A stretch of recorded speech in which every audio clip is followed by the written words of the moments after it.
keeping me hot, All right, yeah. All right, thank you. All right. Met a retarded kid named Greg with a wooden leg. Snatched it off and beat him over the head with the peg. Go to bed with the keg.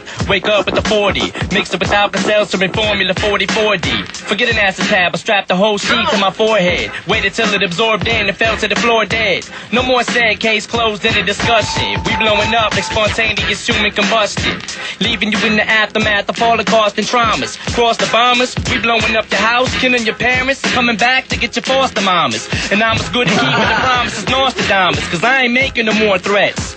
I'm doing drive-bys and tinted Corvettes on Vietnam war vets. I'm more or less sick in the head, maybe more cause I smoked crack today, yesterday, and the day before.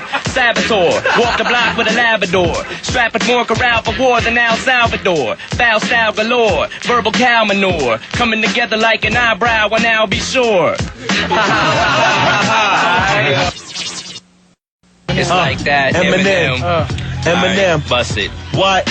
It's only fair to warn, I was born with a set of horns and metaphors attached to my dang umbilical cord. Warlord of rap that'll bash you with a 2x4 board and smash into your Honda Accord with a 4-door Ford. But a mortar dropping an acapella, the chopper fella, the mozzarella worse than a helicopter propeller. Got you locked in a cellar with your skeleton showing, developing anorexia. While I'm standing next to you, eating a full-course meal, watching you starve to death with an IV in your vein, feeding you liquid Darvocet. Pumping you full of drugs, full of plugs on the gunshot victims, full of bullet slugs. So we're picked up in an ambulance and driven to receiving with the asses ripped out of their pants and given a less than 20% chance of living.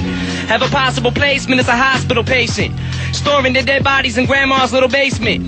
Dr. Kevorkian is a ride to perform an autopsy on you while you scream, I'm still alive. Driving a rusty scalpel in through the top of your scalp and pulling your Adam's apple out through your mouth. But I called the fire department, I've hired an arson to set fire to carpet and burn up your entire apartment.